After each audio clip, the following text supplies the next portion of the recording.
Assalamualaikum warahmatullahi wabarakatuh. Selamat Waalaikumsalam malam semuanya. malam Pak.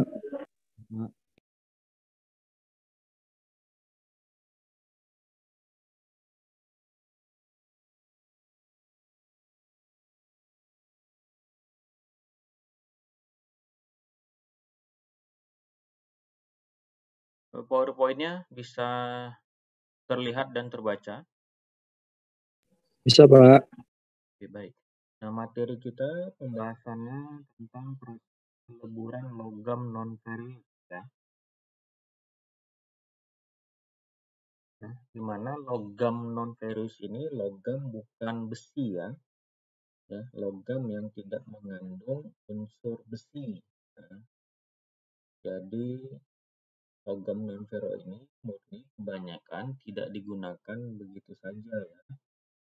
Jadi kita harus memiliki sifat-sifat yang memenuhi persyaratan yang diinginkan. Nah, logam non-ferro ini digunakan untuk campuran besi ataupun baja dengan memperbaiki sifat baja tersebut ya. Nah, sering digunakan non-ferro ini untuk paduan baja, nikel ya, wolfram, kromium ya. Kemudian logam non-ferro ringan itu berupa magnesium, titanium, kalsium.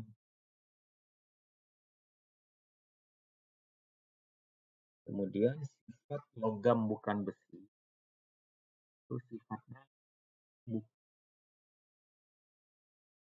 kebanyakan logam bukan besi itu tahan terhadap korosi ya. Tahan terhadap korosi, air ataupun kelembaban ya. Warna asli dari logam bukan besi itu kuning, abu-abu, perak ya. Proses peleburannya ya, ada beberapa tahapan untuk mengolah biji logam bukan besi. Pertama itu tahapannya penghalusan mineral, kemudian tahap pencucian, tahap pemisahan antara logam dengan kotoran, dan tahap peleburan ya. Proses peleburan kadang-kadang ya proses peleburan itu akan lebih sulit ya. Karena apa? Karena biji tembaganya, kemudian timah hitam dan seng yang itu hanya didapat di daerah tertentu. Jadi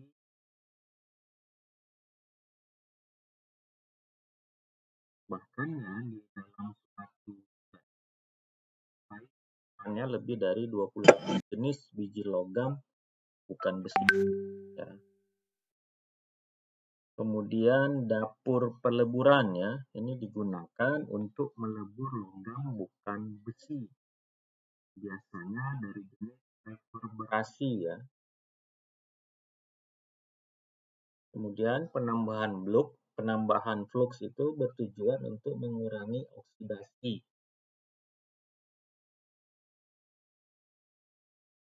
Di samping menggunakan dapur peleburan, digunakan juga dapur pemanggang ya, untuk mengoksidasi biji dari mineral sulfida, gas oksidasi ya.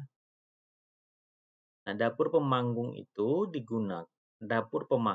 digunakan untuk memurnikan tembaga dan seng ya.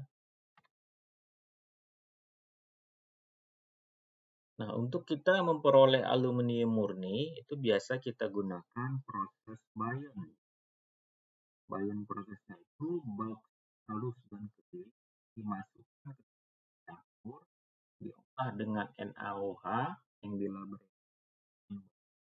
di bawah pengaruh tekanan dan suhu akan menghasilkan aluminat natrium yang dapat larut ya.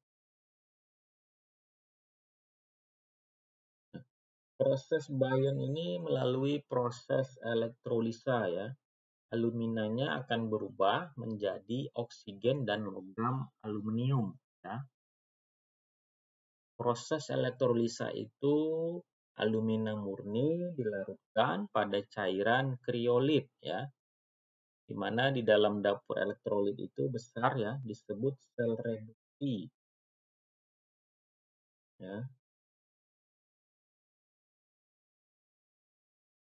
Panas akibat aliran listrik itu digunakan untuk memanaskan isi sel sehingga akan selalu cair ya. Dengan demikian, aluminanya dapat ditambahkan secara terus-menerus. Itulah yang disebut dengan proses kontinu.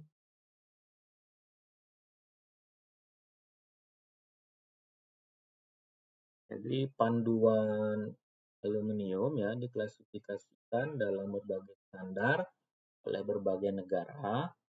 Saat ini yang lebih terkenal adalah standar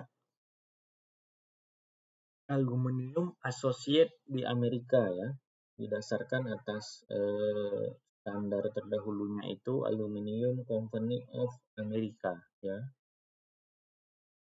Nah, pengecoran logam bukan besi. Ini terdapat sedikit perbedaan antara pengecoran logam bukan besi dan pengecoran besi ya.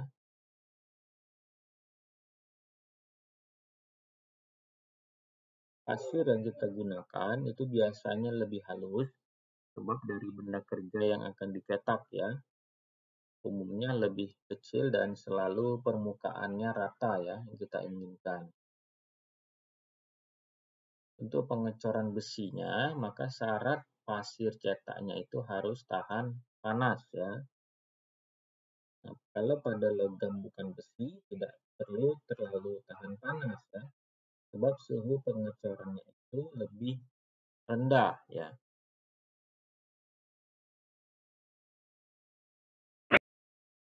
Nah, pengendalian suhu yang lebih akurat, kita dapat menggunakan beberapa jenis dapur ya, dapur tahanan listrik, busur tak langsung, maupun dapur induksi.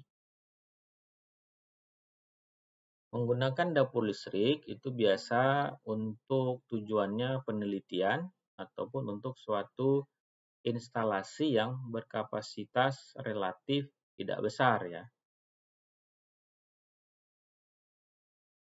Panduan tembaga ya, banyak kita gunakan pemakaiannya itu adalah kuningan dan perunggu ya.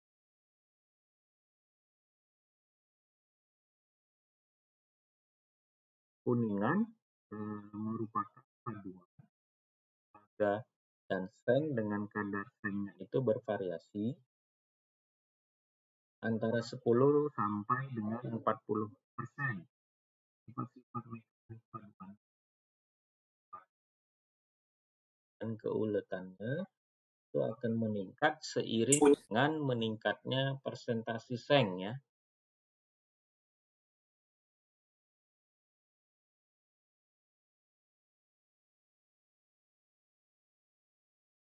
Kemudian bahan yang banyak digunakan menggunakan magnesium sebagai paduannya itu biasanya digunakan untuk membuat peralatan portable di industri-industri pesawat terbang ya.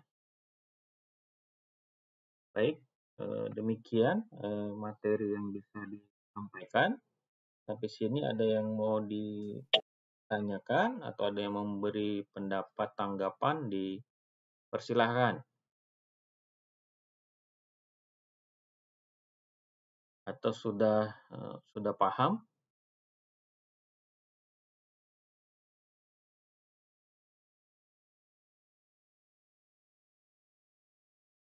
Silahkan.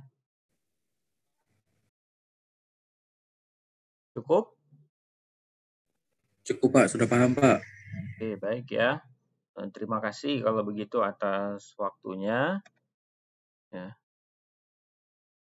Untuk materi ke-11 nanti kita lanjutkan kembali ya di jam 21.30 ya. Terima kasih semua atas waktunya. Selamat malam. Assalamualaikum warahmatullahi wabarakatuh. Kalau enggak dilanjutkan Pak. Iya. Iya. Izin Pak. Iya, iya. Iya.